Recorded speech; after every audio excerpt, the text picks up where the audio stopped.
morning, everyone. Welcome to Salty Saturdays and happy 4th of July weekend. My name is Matthew Kadish, and I will be your host this morning, talking about Star Trek Strange New Worlds and not talking about the Orville. Wanted to introduce my expert panel of nerds who've joined me every Saturday morning.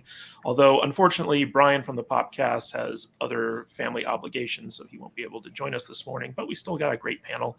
Matt Vader, 74, my brother from another mother. How are you doing this morning? I'm okay. I'm mid quarantine, so yes, you have the coof. Yeah, actually. I do. Fortunately, I have like a real mellow version of it, but get some time off from work, mandatory, and I could hang out with my computer a lot for this week. So here we are. Yeah, I got some downtime. Danny, the Dork Knight LV, how you doing this morning? I'm doing great. Vader, I'm so sorry, man. Like, that's I've never had it, and I should have. Like, okay. I think I might be immune. Like, so I kind of want to test it by like coming over. The unfortunate part is my wife has it too. We both got it at the same time. Yeah. So she is stuck in the upstairs of our house with me.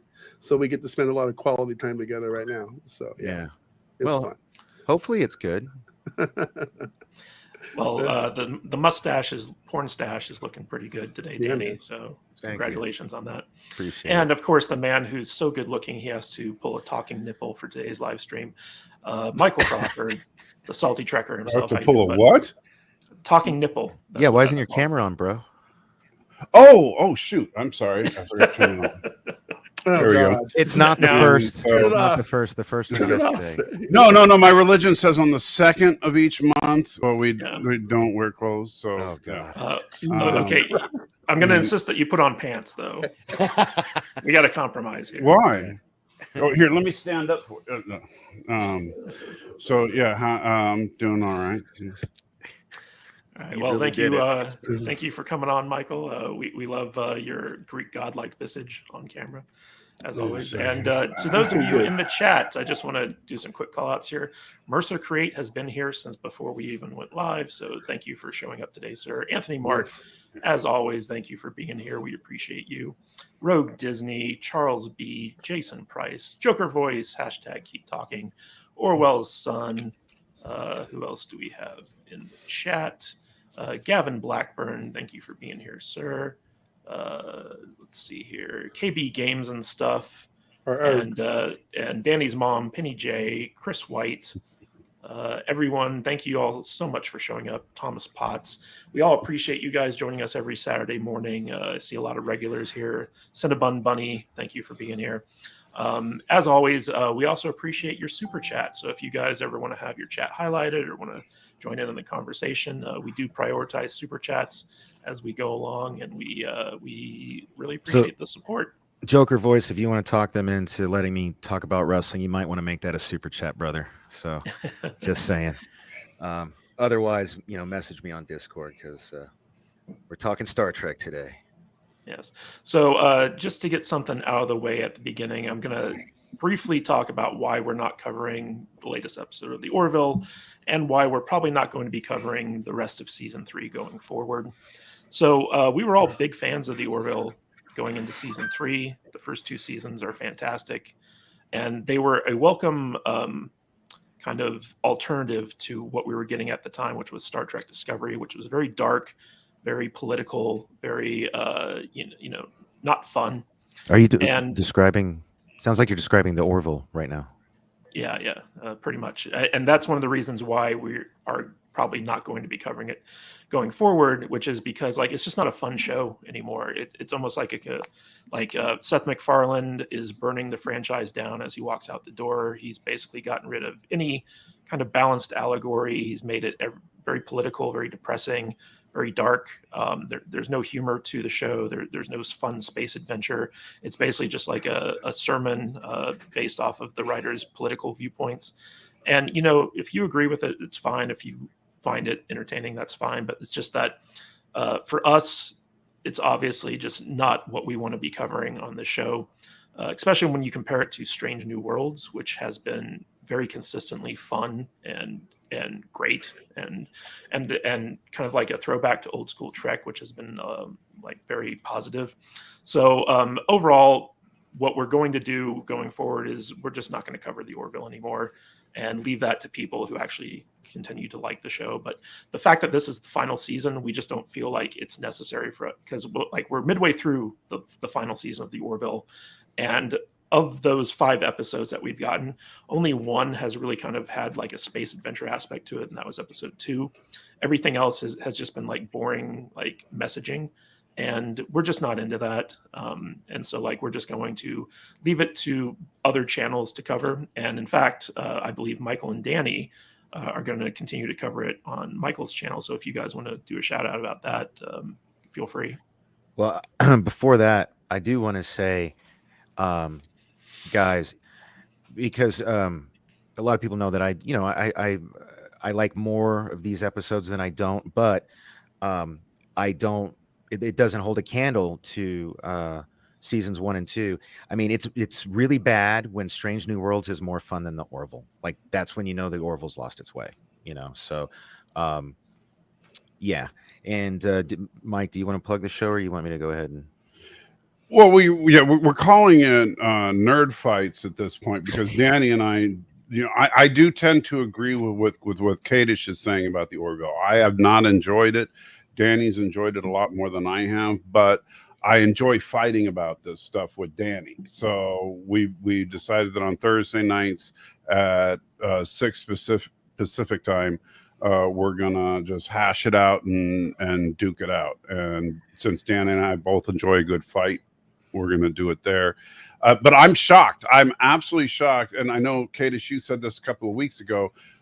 If 2-3 years ago someone would have said, in 2 or 3 years, the world is going to be suffering a pandemic, and Star Trek is going to be more fun than the Orville, and you got your damn mind.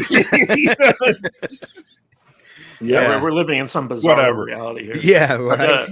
What is going on? I might join you guys on Thursday nights to talk about that, because I do like to discuss these topics, but I just know that if we discuss them on our channel, we probably get banned. But I think this is the wrong place to do it. I do. Yeah. And Vader, do you want to talk about when Strange New Worlds is over? We're going to be kind of rejiggering things around here. Did you want to? Yeah, we're gonna put the Saturday morning show on hiatus for a little while, and we're gonna reevaluate and see what's out there to talk about and stuff, and we'll come back with a different show later on. So I'm not sure what we're going to do quite yet, though. So yeah, this week and next week, then we're taking a break. Well, it's also the 4th of July, weekend, I guess, if that's an excuse. Well, we also might just like invite friends on Saturday mornings and just talk about whatever, just have like kind of an unformatted show or something like that going forward. But I just wanted to get that out of the way first, because I was an Orville fan going into season 3, and 5 episodes into season 3, I'm not an Orville fan anymore. So I just don't want to waste our time talking about it. So if you out there in the chat want to continue, loving the show and talking about the show, then check out Michael's stream on Thursdays, and that's where you can find it. But let's talk about the penultimate episode of Star Trek Strange New Worlds season 1, entitled All Those Who Wonder. And this is another Gorn-centric episode, and it had a major character death in it, and we're going to be discussing that. So if you haven't seen it yet, spoilers going forward. But I want to go around the panel and get everyone's kind of general impressions of this episode. Me, for one, I loved it. I thought it was a very fun episode. Yeah, it's got it's cons to it in the sense that it's not the best written episode of Star Trek, and they did rip off Alien and Predator and a bunch of other stuff. But for the most part, I had a lot of fun with it. It was a very I'm liking what they're doing with the Gorn in this series, and how they're fighting them and revealing to us little by little the differences between the original series Gorn and this version of their Gorn. I just when I was watching this episode, I had a great time with it. It reminded me of the previous episode with the Gorn, where they had the Balance of Terror-esque kind of nebula fight, even though the science in that was pretty stupid. But with this, I just kind of turned my brain off, and I was like, you know what? This was a fun episode. I really enjoyed it. So Matt Vader 74, what did you think of All Those Who Wonder? I was really disappointed that Ripley and Hudson weren't in this episode. They had Newt. Well, yeah, I know Newt was in it. Yeah, they did have Newt. It just Yeah, they that's needed correct. a little bit more. They needed some motion trackers, with the little boop boop, with the noise and everything, and a really cool car chase scene in the bowels of the ship would have been really neat, with them being chased by And you're wrong, the Matt. They aliens. did have And, Hudson. They didn't have Hicks. Yeah, well, Well, any of them because showing remember, up would have been cool. Sam was really giving Hudson off some got Bill Paxton he's the one vibe. that got dragged away. I'm really upset about the other ensign chick and Duke. The cadet. She was a cadet, not yeah, an it was heartbreaking. I was so emotionally vested in those characters. That Lieutenant guy, Duke, man. Oh man, it was Jesus. He's SNW's Wade. It was almost too much to bear. It's like you have one fat crewman and he gets killed immediately. It's like I finally found somebody Can we have a moment of silence for yeah, but I finally felt somebody I personally could relate to. I could see myself in him. I finally felt like I was represented as a fat, tubby white guy in a Star Trek show. I can have somebody to cosplay at now at Star Trek conventions. I can go as Duke. All his fat, tubby guys can go as Duke now. But rest in peace, Duke, man. I mean, I don't know what else to say. No.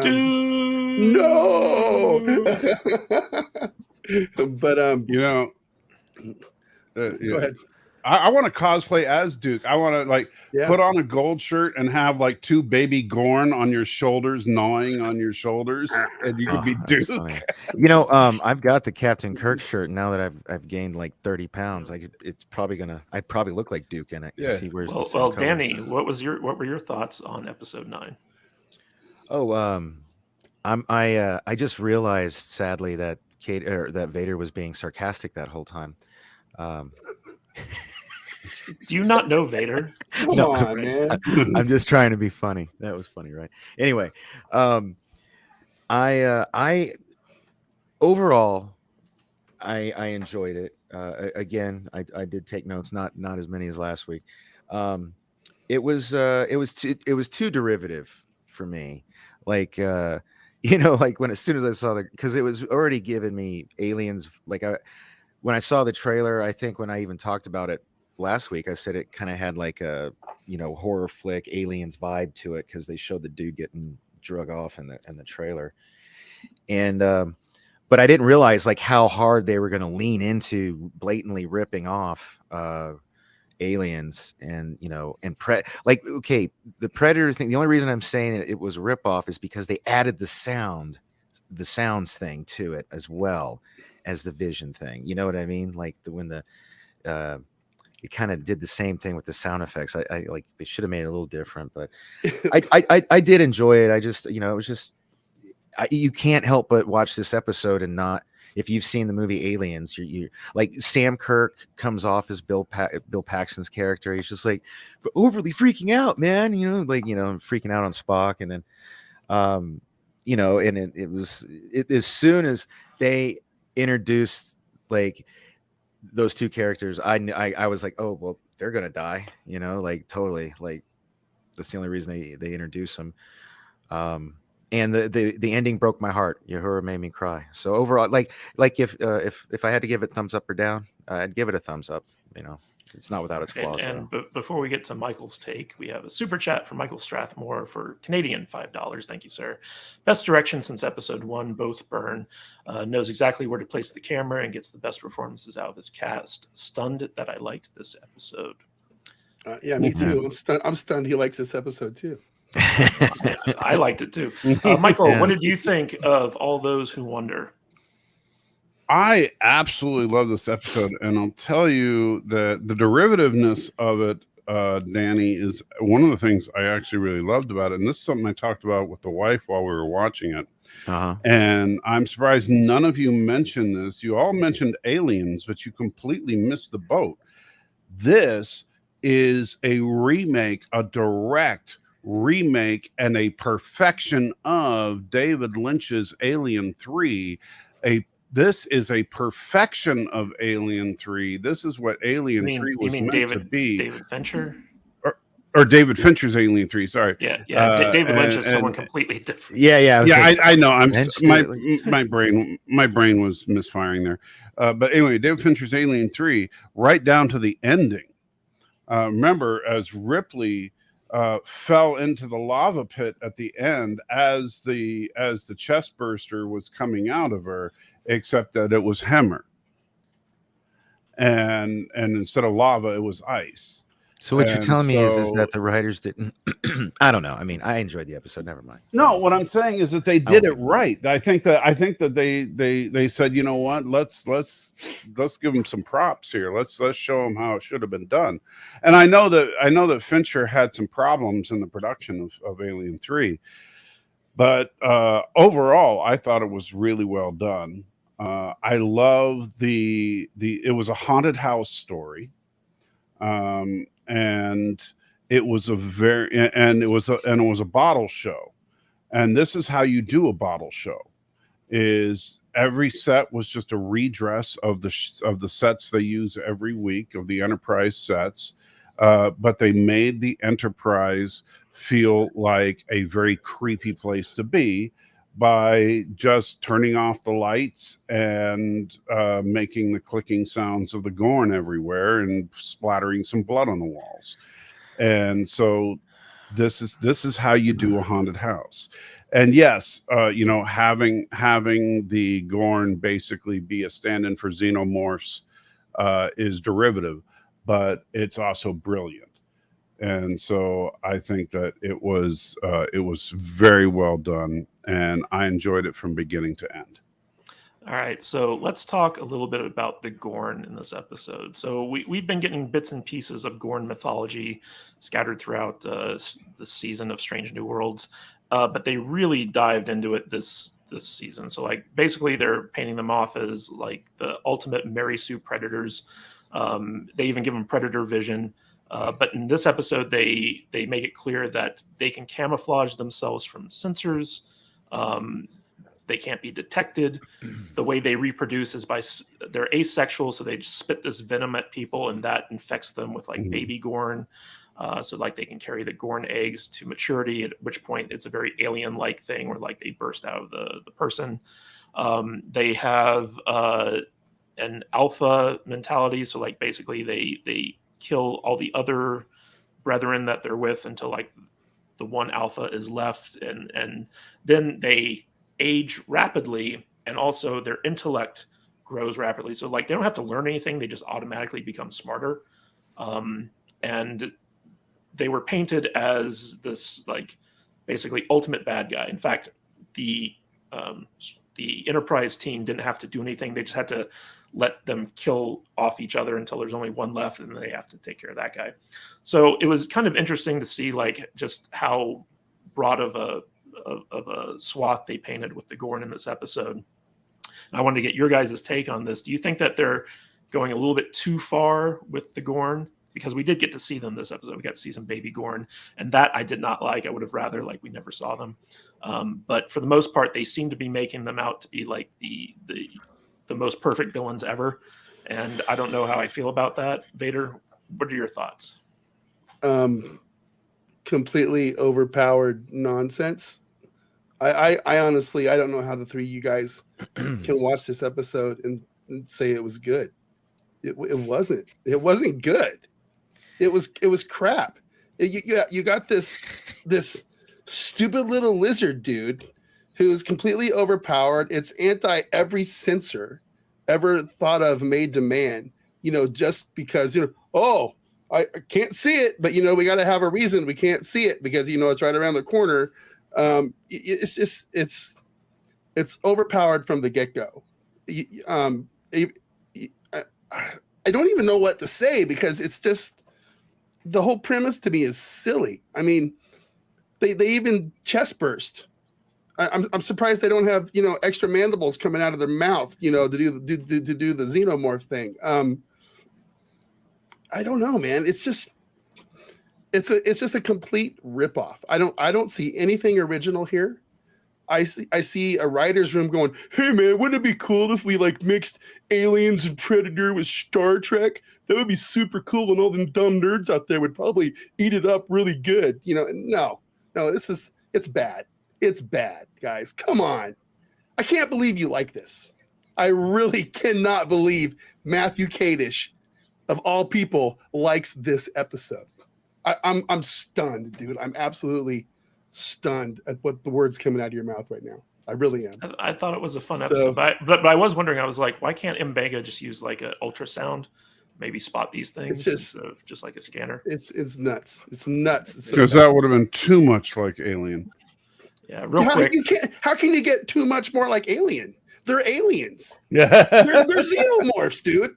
I mean, these things they reproduce from whatever their early molting stage is. I can't. Yeah. If this was like the first episode of this show that I saw, I probably would just be done from the get-go. But I will say, we're 9 episodes in. I think I've only disliked this one and maybe one other episode. So the track record is still high.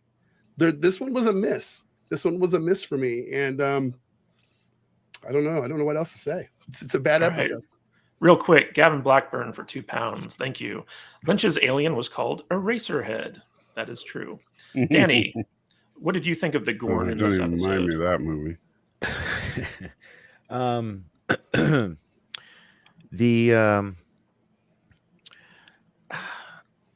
I don't know.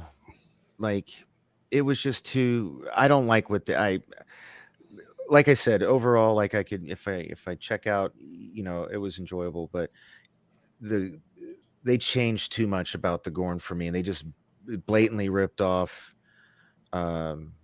Aliens.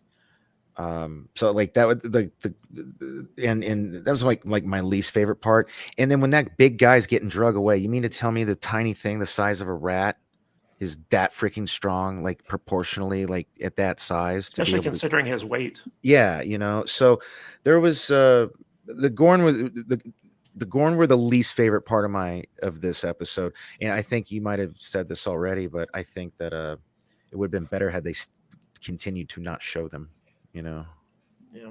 So. All right, real quick, we have another super chat from Chris White for another Canadian $5. Thank you, sir. I enjoyed the episode, but there were way too many thermal image scenes, and they overdid the Lon revenge arc. We get it. She hates the Gorn. LOL. I actually I'm still liking Lon's storyline with the Gorn personally. That's just a personal thing with me, but the Predator vision for the Gorn was a bit much in my opinion. They basically just crossed the streams between Alien and Predator this whole episode. Yeah. Michael, what did you think of how the Gorn were portrayed in this episode? My big problem with the way, and this goes back to, they did this in Enterprise and they did it here. And I rewatched not only Balance of Terror after our stream last night, but also Arena. Yeah, I did too. That's so funny. Yeah, and one of the problems that I have with every portrayal of the Gorn since Arena is one of the core aspects of the Gorn in Arena. In fact, the core aspect of the Gorn, the only thing that gave Kirk a fighting chance, is that the Gorn, while incredibly strong, are also slow. And every other portrayal of the Gorn is that they're fast. And I don't understand why is it that we every other, they always make the Gorn fast. Make them slow. They're big, lumbering, slow, but insanely powerful lizards. Now, what Danny was saying about the strength of the lizards, I didn't have a problem with, because I remember, like, if you've ever tried to arm wrestle a tiny little monkey, animals can have incredible strength in relation to humans. Sure. And so, I don't have a problem with a small animal being able to drag a human being. But I, even a human being, like Duke, a moment of silence. But the Gorn, I'm tired of the Gorn being portrayed as lightning quick. That's a really good but point. But I gotta say, but I did think the Gorn looked cool. Let me speak. It was nice seeing it was nice seeing the Gorn look nice, because the Gorn in Enterprise looked like crap. Yeah. Go ahead. Oh, thanks, Danny. Appreciate that. So no, it's cool. One of the issues I have with this portrayal of the Gorn is that at some point they have to go from little killers and whatever this thing is that was portrayed in this episode to whatever. There's a society of Gorn out there, obviously somewhere, that has shipyards building light speed capable, warp capable ships in fleets, and they have a military and a society and Gorn cities and society and agriculture and whatever, I don't know. So to me, these Gorn are portrayed agriculture as, well, whatever, are too animalistic.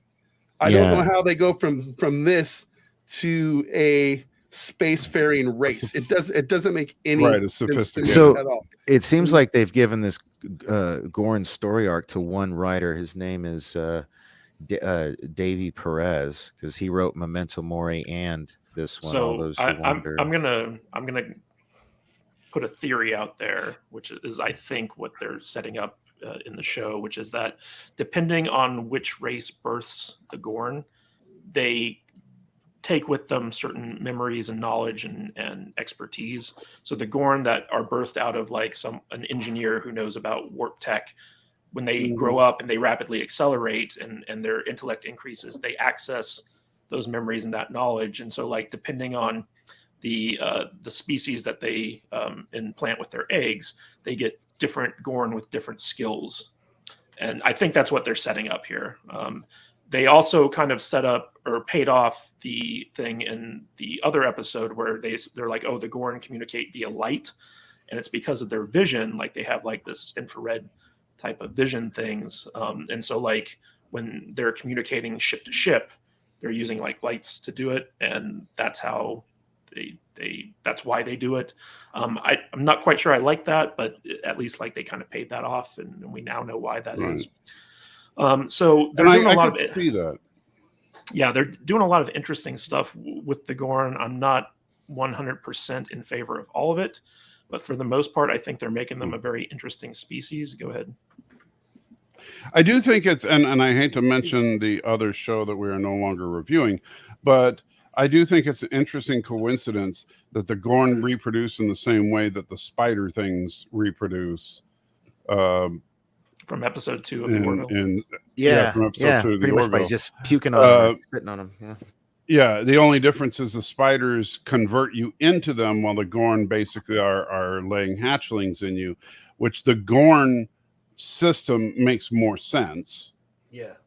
Because spewing something on you that rewrites your DNA makes a lot less sense than spewing on you that puts parasites in you that consume you.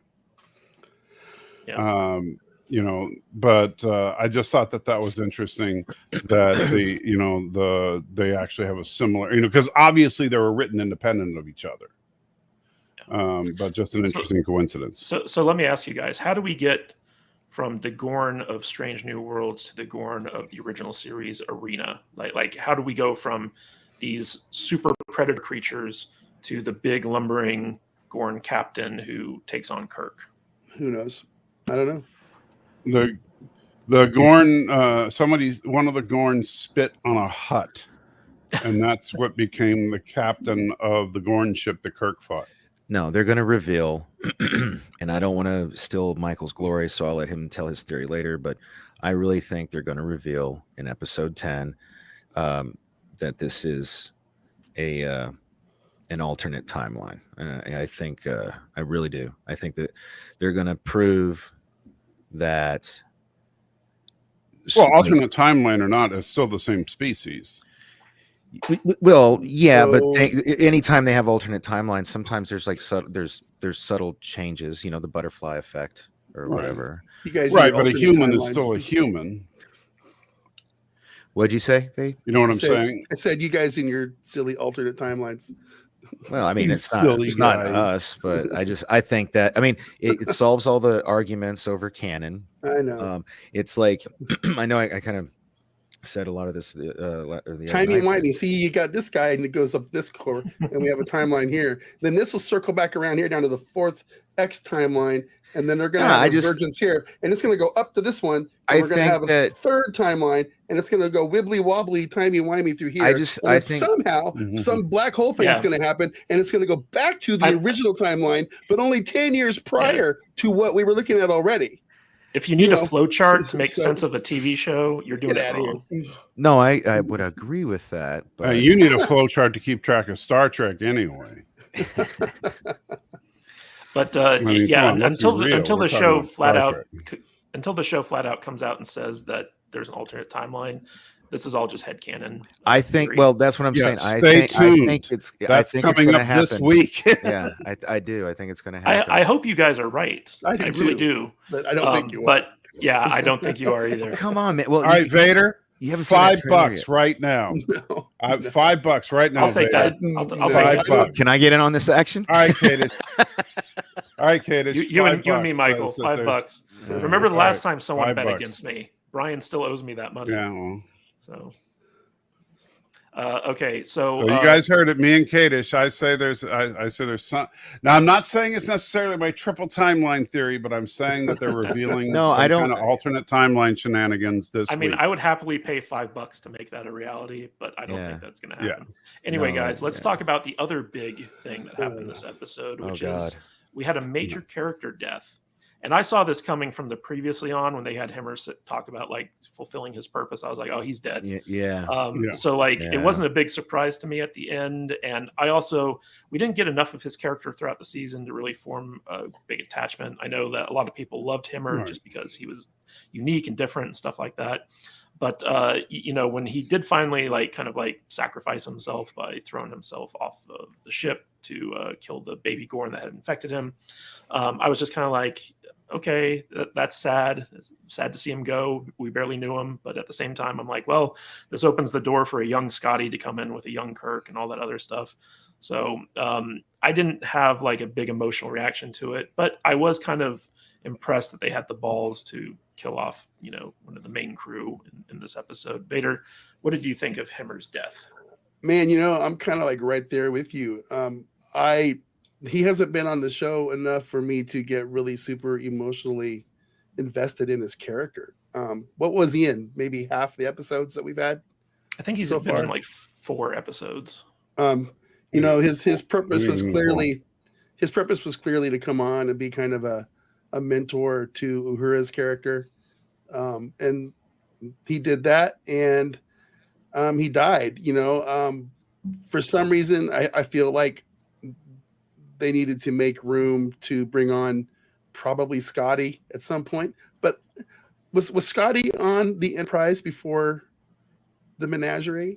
I haven't watched that in so long. I'm trying to figure out. The Menagerie was 3 years before this.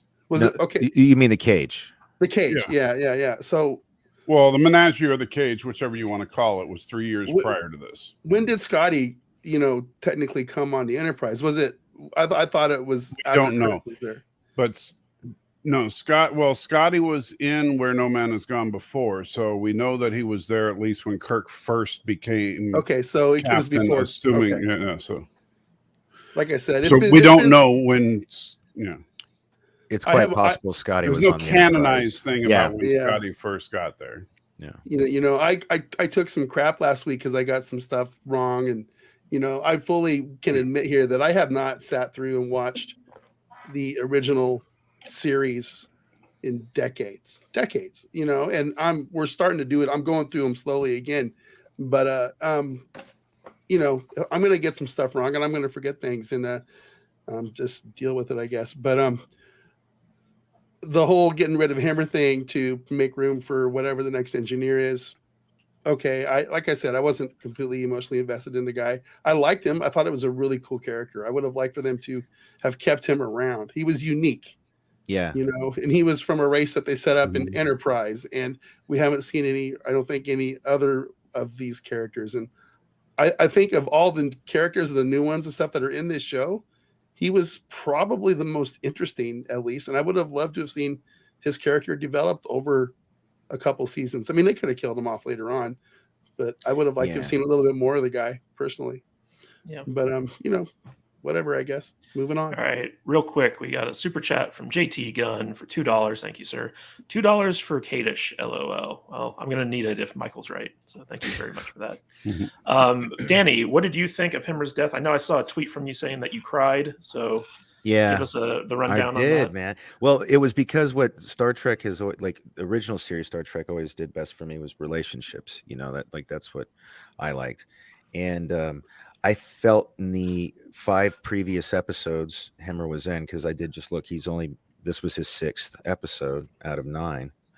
The relationship that he built with Uhura from the very first episode, I was digging their relationship, and it wasn't so much him dying that got me choked up. It was Uhura's reaction, like the like, I don't know, man, I'm just as like, if I see a beautiful woman cry on camera, it usually, like, I guess I'm kind of empathic in that way. But I was also like taken with the, like earlier she gave him a Benifer type name. I forget what it was. Yeah, I remember. Yeah, she said like Himura, I think it was, or something. I think it was like Himura strikes again. So like I just liked him a lot as a character. I can't believe they killed him, like that's a bummer.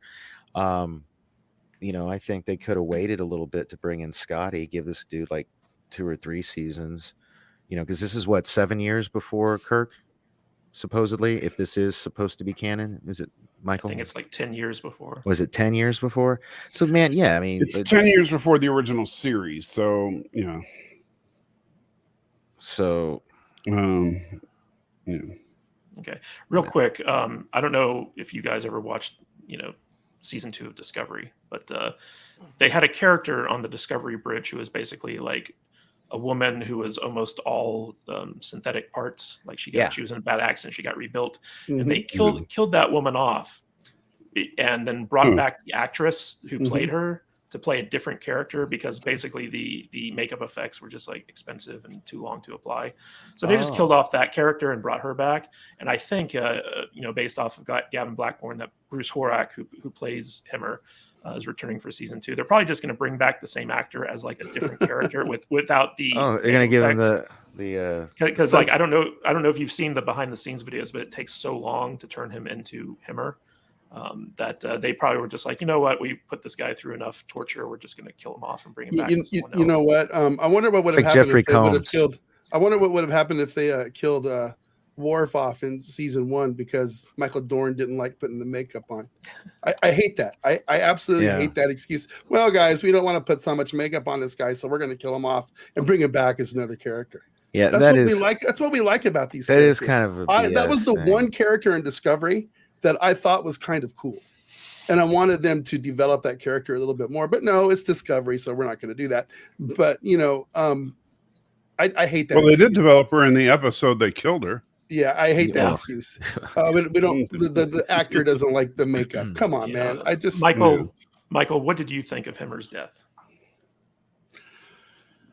I thought it was a good death. I gotta say, when he stepped out onto the platform and just had that big old smile and said, "It's just like Andoria." When the wind was hitting him, he's like, Yeah, that was a great moment for him. Because it really brought me back to moments of Shran. Because I could see Shran doing that, because he was the kind of guy that would just, man, he would love like Shran would have loved to be on that planet. I could see Shran with Archer on that planet going, "Oh, this reminds me of home." That would be that. And Hemmer was that kind of guy. Pink skin. I think it's too. Yeah. I think it's too bad that they got rid of him so soon. You know, the Anar, we're only in 2 episodes of Enterprise, and then every other instance of seeing the Anar are what we've seen of Hemmer. That's it. And so such an underused species in Trek, and yet such an interesting species. Mm-hmm. And we probably won't see another one for who knows how long. Yeah. It's only the second time we've seen one. Right? Yeah.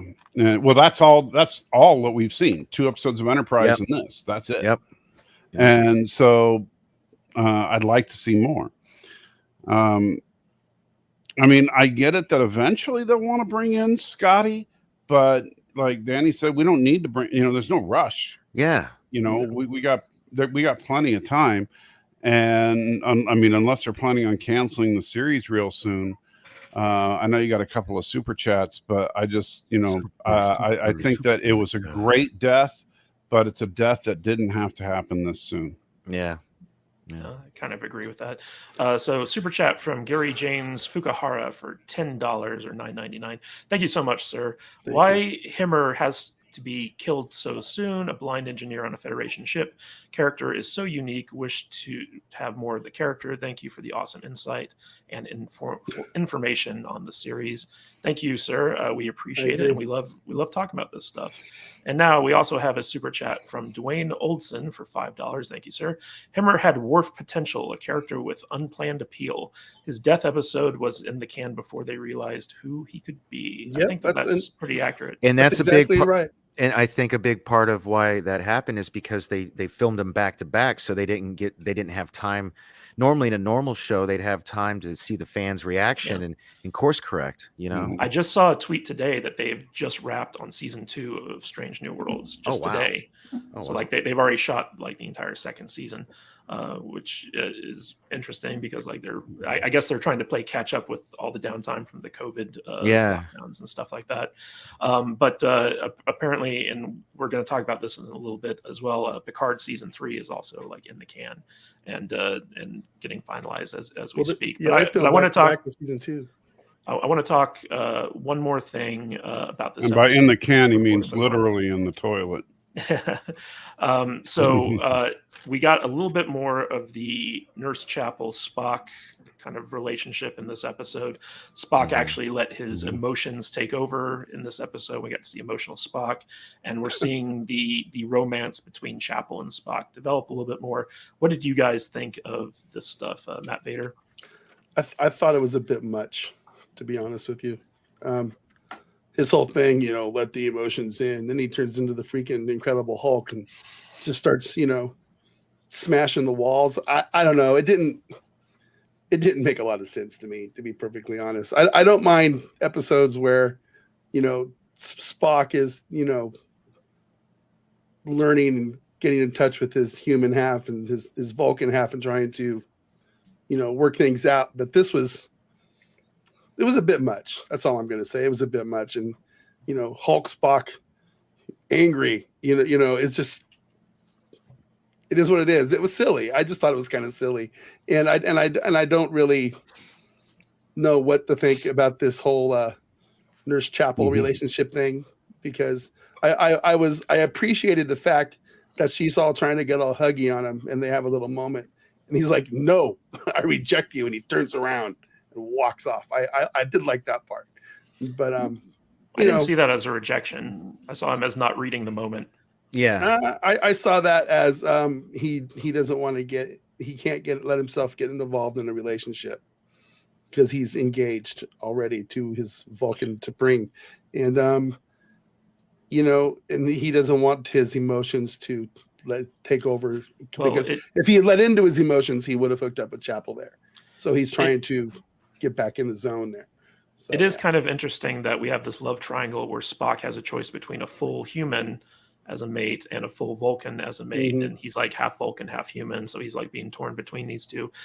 Danny, I know that you are a big Nurse Chapel fan, and I find it hard to feel any sympathy for Spock, where he's like, "Oh, I have this one gorgeous woman with Nurse Chapel, and I got this other gorgeous woman with T'Pring.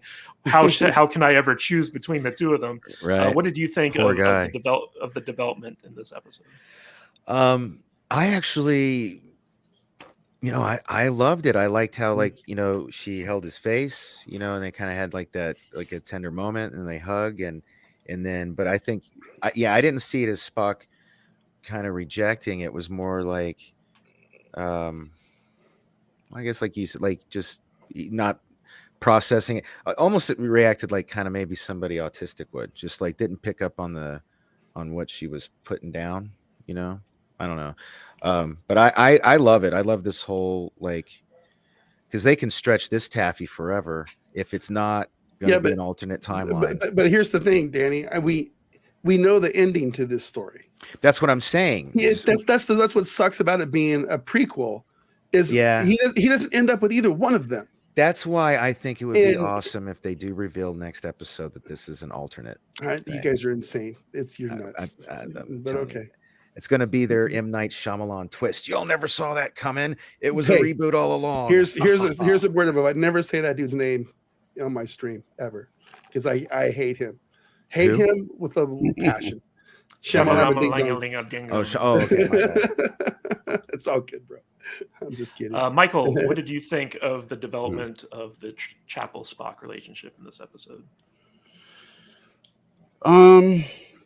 I thought the hug scene was okay. I thought the rage Spock was a bit much. I kind of get what they were trying to do, because I know, like, they were playing on the whole thing that's, Vulcans have deep-seated emotion, and that, like, if Spock would just let the emotion come to the surface, that he could, use that to their advantage. But yeah, that doesn't mean Hulk Spock. And so I thought Hulk Spock dumb. So that, I think, was probably the weakest moment of the entire episode. But I did think that the hug moment was good.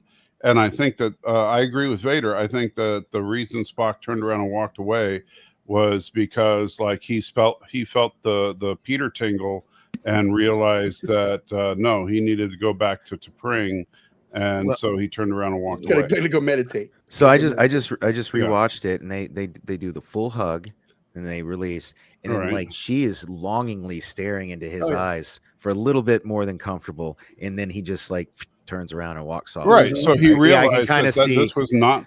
But it wasn't like he realized this was not appropriate. Yeah. No, it's not. He didn't like throw her on the ground, but he just realized this is not appropriate. He didn't do some time stuff. It would be like if I had just been through some tragic thing, and a friend of mine that happened to be a woman gave me a hug to console me, and then she was like looking at me like, "Oh, you're so hot," and I realized, whoa, this is going too far, so I just turned around and walked away because no, I got a wife. This is not okay. And so I think that's what Spock was doing. Yeah, that makes sense. Yeah. All right, guys. So what did you think? Give a final thoughts and overall rating to this episode, and then we're going to get into Michael's theory about what's coming for the finale. So Vader, final thoughts for episode 9, the penultimate episode of Star Trek Strange New Worlds. So just like I said earlier, I think this episode was a miss. I just, like I said earlier, I just see a writer's room talking about, hey, wouldn't it be cool if we mixed aliens in Star Trek? I didn't like it. It didn't feel right to me. It didn't feel Star Trek to me. I was ambivalent about the Hammer thing. And the whole Spock thing seemed kind of off. I mean, if I on a scale, I'd probably give this episode 4 out of 10, maybe something around there. But listen, that's not the saying I don't like this series. I still like this series. This is 2 episodes I haven't liked out of the 9 episodes we've gotten, and that's a pretty good ratio for me. You know what I'm saying? I mean, if you go back to like the Next Generation season 1 or DS9, there's a lot of misses in those guys. Yeah, but they also and had like more than double the amount of episodes. I understand that, but 2 out of 9 that I haven't liked, I'm okay with that, and I'm looking forward to next week. And I still like this series. I just think this was a very strange episode. It didn't really feel very Star Trek-y to me. It felt like a prequel to Aliens series or something. Change the names and that's what it would be. I also thought it was weird how the ship they were rescuing was just a miniature version of the Enterprise, right? Wasn't that a little off? It seemed kind of they had a it looked a lot like it. They had a conversation, and Mbenga said that it's built from it's a fast ship built from the same parts as a Constitution class. But I don't know. But I have a question for you then, dude. So the other episode you didn't like was the Serene Squall, right?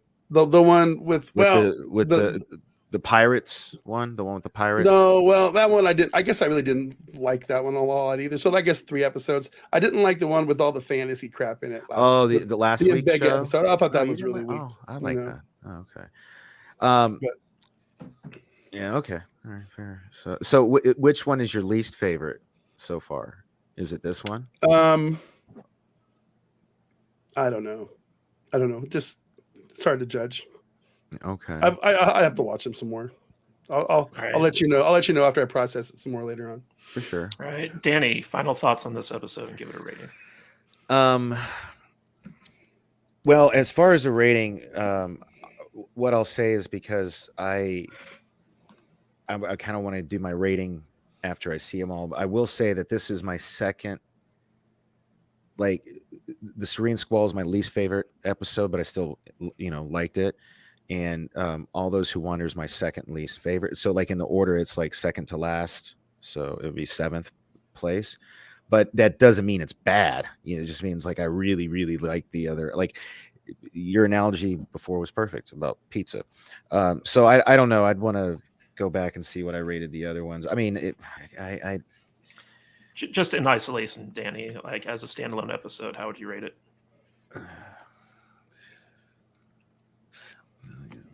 6.5, out of 10. Yeah. Okay. It's fair. But I did like what I there were silly things. I like silly things that remind me of original series. And one was like, did you guys notice the away party? The away party? Like, oh my God, it's Captain Pike, the chief engineer, the security chief, the chief medical officer, Nurse Chapel. Like, why would you have Mbenga and Nurse Chapel on this? You got Sam Kirk, you got Uhura, and then you've got the other two that we just knew were there to die. It was insanity to me, and that's exactly what they did in the original series. It was classic Kirk Trek, and Spock. though, Exactly, yeah, it's Kirk, Spock, Bones. A couple of red shirts that you knew are going to die. Well, they did throw a wrench in there by killing Hammer, though, because when I noticed them going down, I noticed all the main cast members were on this away team as well, and I was going, okay, well, that guy can't die, that guy can't die, that guy can't die, that guy. Duke and Nameless Ensign, they're dead. Yeah. Well, Hammer was the only red shirt to get killed. He was. So Hammer being killed it kind of threw me for a second there, but. Again, whatever. Michael, give us your final thoughts on this episode, and how would you rate All Those Who Wander? I really enjoyed the episode. I'm sad to see Hammer gone, and hopefully, who knows? Maybe he's at the bottom of that pit in a photon torpedo tube, regenerated by the Genesis effect, and they'll find him again in a future episode or something. But it's sad that he's gone. And one thing we can all agree on is Duke is Gorn food. That's all right, justice man. For Duke. They made me give it a rating. I'd probably a little better than Danny. I'd say 6.5, 7. Okay, so half a point to a point. Yeah, okay. Yeah, I would. My personal rating for this episode is a 7. I think it was a fun episode. I enjoyed it. Basically, the only episode I can honestly say I didn't much care for this season was the Serene Squall episode. Yeah, that's my least favorite. I think that's definitely my least favorite. But even bad Strange New Worlds it's like bad pizza. It's like you can still enjoy it. Yeah. Right. Because it's pizza. So anyway, I wanted to get to the theory that Michael and Danny have been talking about. So why don't you guys describe, because I haven't seen the trailer. Do you want to watch the trailer first? Or I don't want to get demonetized by CBS, but if you guys can describe the trailer and then describe your theory for it. Go ahead. The interesting thing is there are 2 trailers that dropped. The first one, the original sneak peek. Oh, you got a super chat. Go ahead and get that first. Yeah. Do that first. All right. From Dwayne Oldson for $5. Thank you, sir. Episode 8 was okay. It was a holodeck Q Prophets episode with a different semi-god. Serene Squall set up on Tamalak Vash Femme Fatale romantic interest. Okay. I mean, okay. Wow, that was about the most random statement. Well, no, not really. The Mbanga episode was basically like a holodeck episode. And yeah. Oh, okay. Yeah, because that was Vader's least favorite, and then like the Serene Squall is mine and Cadish's least favorite, so it wasn't out of nowhere. You know, makes sense. Yeah. The only saving grace of Serene Squall was Cybot. Thank you for the $5. Yes, thank you. Appreciate it. Yes.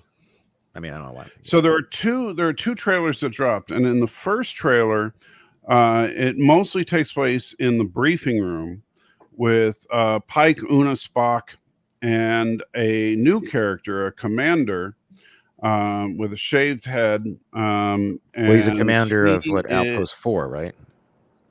Well, we don't know that in this. We just don't. Know he's that's right. That's from the second one. Sorry. No. Okay, yeah. I'll show you. He's a commander, and behind them is a star map that shows the Romulan Empire. And they're talking about how his outpost is about to get some new matter synthesizers that will use his outpost natural minerals to help them get more food supplies. Did you notice, real quick, speaking of that map, did you notice, because I watched Balance of Terror last night, only 2 planets in the Romulan Empire. It was exactly the same, like it was just an updated version of that exact same map. It was kind of cool. Yeah. It's the map from TOS. Yeah. But anyway, so they're talking about upgrading the equipment on the outpost, and he's excited. And then the commander's son comes in, and unexpectedly, and the son is, the commander apologizes. The son's a big fan of Pike. Pike has a panic attack. The reason Pike has a panic attack is because when the son introduces himself, he realizes that kid is going to die in the reactor breach. Yeah, it's going to happen in 10. It's one of 2 in kids 10 years. He saves everybody but him and one other kid. Right. So he remembers the name. That kid is going to die in 10 years in the reactor breach. And so Pike has a panic attack and has to leave the room. And so that's pretty much it for that. And then and Una's like, well, you don't know if the future's set, blah blah, that standard conversation, right? But that's it for that trailer. And you're like, okay, so that's what that episode's about, is Pike dealing with his post-traumatic stress and all that. And then they drop that second one. And then you get the other trailer. Yeah, the other trailer drops. And the other trailer, the episode is a complete redo of Balance of Terror. Episode Outpost 4 is under attack. We see the Romulan plasma torpedo blast in the Enterprise. We see the briefing room, Spock saying we need to attack. We see Mbanga instead of McCoy saying we shouldn't attack. We see the bridge of the Enterprise on fire. We see, and this is the big one, Outpost 4 on fire, but instead of Commander Hansen that we remember from TOS, this same commander that was in the briefing room from the first trailer in the Outpost on fire. And then we see Outpost 4 explode. And just like, except we don't, in the original TOS, because they didn't have the ability to do the visual effects, we don't actually see Outpost 4 explode. We just know it does. And if that kid was on Outpost 4, if that kid dies on Outpost 4, new timeline. Yeah. Absolutely. And not only will we know it, Pike will know it too. Right. Because Pike will realize, wait a minute, that kid's supposed to die in 10 years, but he died today, which So means the future's not set. So the $5 bet next week is on whether the kid dies or not. Not If necessarily. the kid dies, it's but if the kid dies, if the kid it's a dies, slam it dunk. absolutely is. Yeah. Right. If the kid dies, it's a new timeline. I went Well, even well, you further know than- what I would have done, just really quick, for my season finale, if I was writing it, I would have had Pike and some red shirts beam down onto a jungle planet and them not be able to get back to the ship because of some kind of spatial interference, and then all of a sudden there's a Gorn on the planet, and they get hunted by the Gorn. You're describing the movie Predators. That's the movie Predators. That's why he's saying that. And Pike falls off a log into a mud pit and figures out that he can like hunt the Gorn when he's covered in mud. The Gorn can't see if you're covered in kill mud. me, do it. Yeah, and he's trying to get to a shuttle. And he's all like, "Get to the shuttle! Get to the shuttle!" And then and he finally makes it, but then he nukes the planet as he's going off. Wait, and then you know what? Then Ortegas has a big old knife, and she cuts herself across her chest and stands her on the log and goes, "Oh, yeah." So that would be a great Star Trek. I'm so glad you guys aren't writing Star Trek. Yeah, me too. No, so I took it a step further. I think Pike is going to be so sure of him. This is what I hope happens. Pike is so sure that nothing's going to happen to that kid because he knows that kid's going to die 10 years later, that he'll inadvertently, his assuredness of that is going to inadvertently get the kid killed. And then he'll have that to deal with on top of, oh my God, I could still live, but I took this for granted. I shouldn't be so fast and loose with the Enterprise and with all this stuff that I'm doing because, maybe the future isn't set. So that's kind of, I took it a little bit of a step further. I would love to see that happen. What do you think about that, Kadish? No? Yeah, maybe.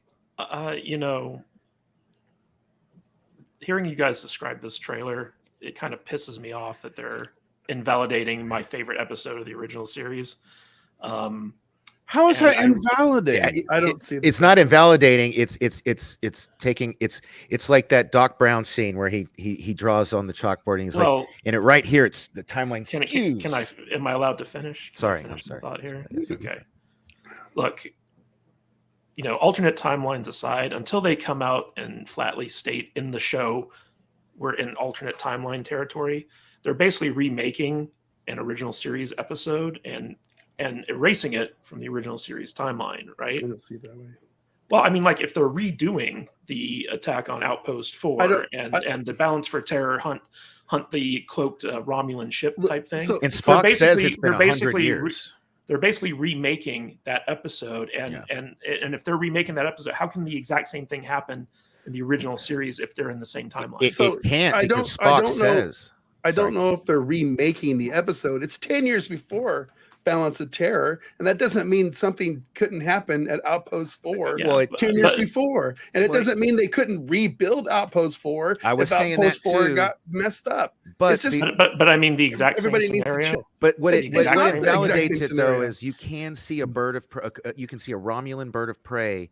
Salty Trekker pointed it out. You can I see missed about it. 10 of them. Yeah, and so.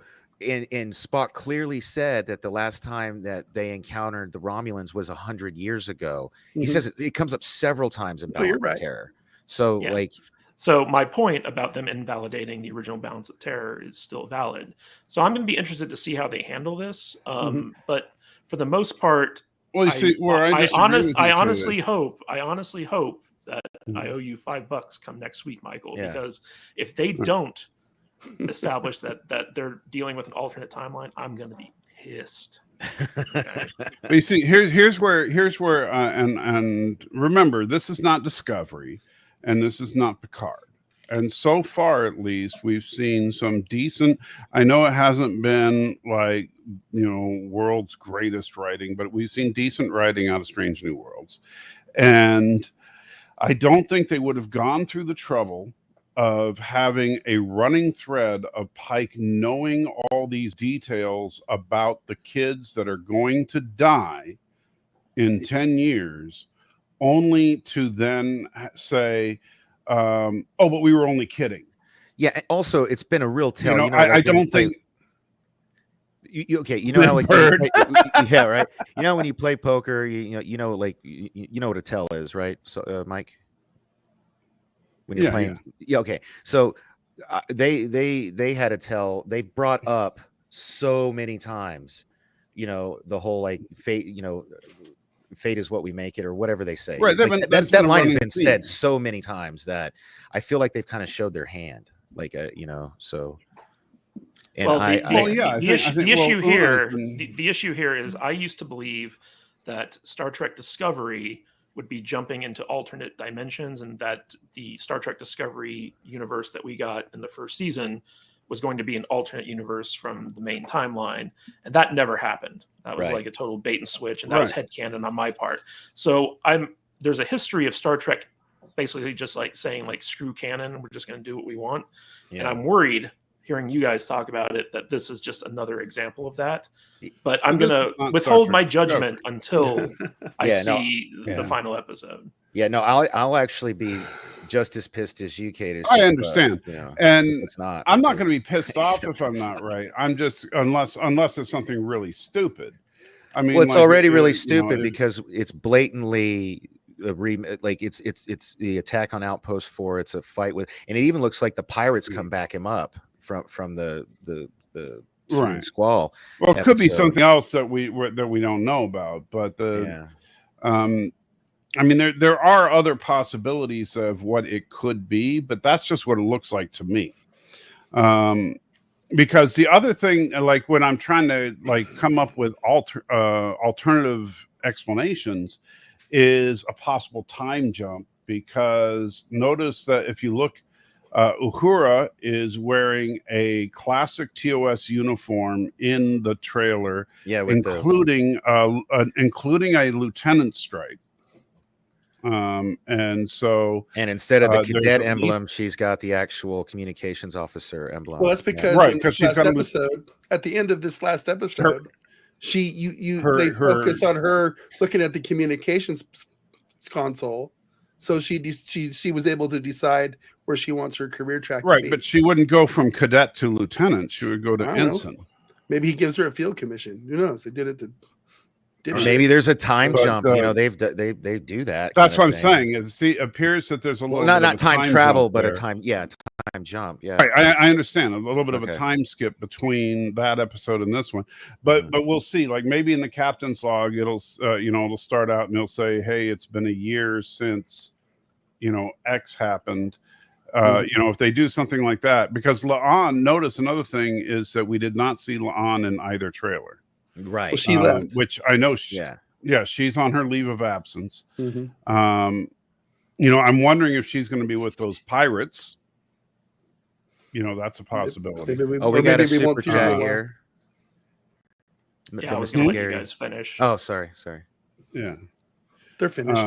But yeah, I'm done. I still think that it's a very strong possibility that this sets up that we're in an alternate timeline and that it informs Pike of that fact. It has to. I hope we're not, because I really am tired of the whole alternate timeline nonsense.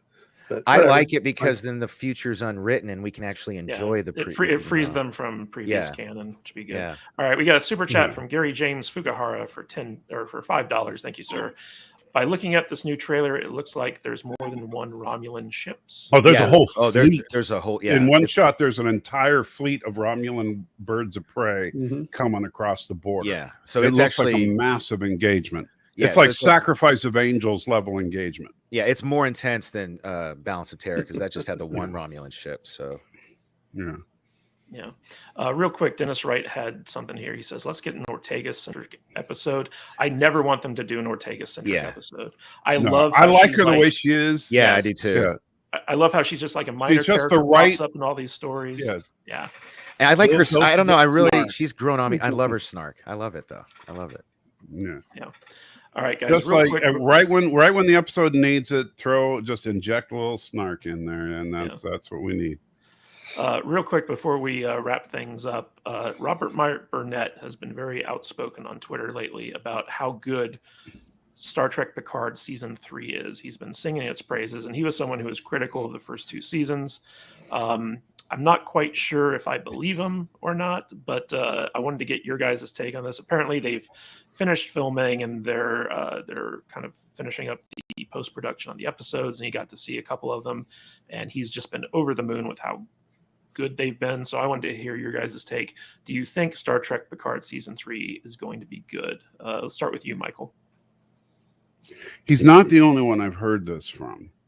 I've heard this from Trek Yards. I've heard this from others. And, I hope they're right, but I'll withhold judgment till I see it. But because, season 2 was definitely better than season 1, but it was still, we ended up with a giant space anus and modulate the shields after all that stuff we sat through. So we'll see. To say season 2 is better than season 1, it's like saying this turd's less stinky than the other turd.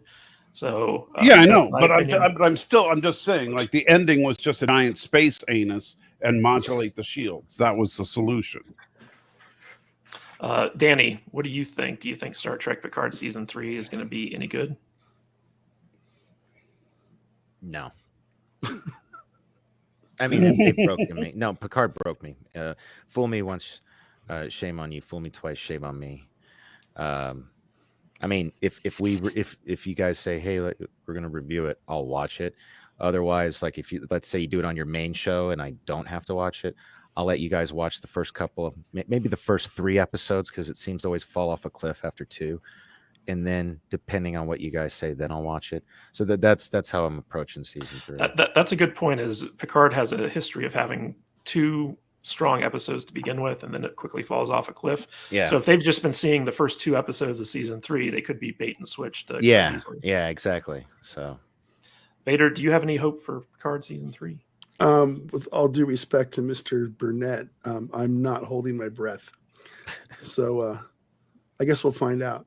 I hope it's good. I really do. I hope it's good. And if, like we always tell people, if it's good, we'll say so. If it's not, we'll say so as well. So, but I'm not holding. I have no hope for that. I don't know. I don't think. I think if they retitled it, instead of saying Star Trek Picard season 3, if they said Star Trek The Next Generation, like Reborn or something like that, if they just rebranded it, they'd probably get like a whole lot more support from the community, because that's basically what this is, right? It's the Next Generation Redux thing. Yeah, it's the Next Generation old style. So the old folks home, Next Generation. Star Trek the geriatric generation. Yeah, right. What's funny is we were talking about this the other day. William Shatner, who's older than Sir Patrick Stewart, looks and acts and sounds so much younger. Yeah, I know, right? Sir Patrick Stewart. Yeah. It's crazy. Anyway, guys, that's our talk for today, because we're not talking about the Orville. We're going to end a little bit early. But next week, we're going to talk about the finale of Star Trek Strange New Worlds. And we might also talk about a couple other science fiction things going forward. But thank you all for joining us today, especially those of you who sent us super chats. We got 8 super chats today. That was fantastic. Oh, wow. Thank you all so much for giving us your money and your attention and your time. We really do appreciate it. Matt Vader 74, where can people find you on the socials? You can find me at Matt Vader 74, just like it says right there under my giant face. So, yep. Danny, where can people find you? Right there at Dork Knight LV on Twitter, or saltynerddiscord.com. I hang out on there. I'm the Dork Knight there as well. So, and Michael, where can people find you? Currently just Salty Trekker right here on YouTube. I put the link in the chat for you guys earlier. So, and also we have links to everyone's YouTube channel in the description of this video. So if you guys want to check that out, you're more than welcome to. Anyway, guys, see you next week. Same bat time, same bat channel. And until then, stay salty, my friends.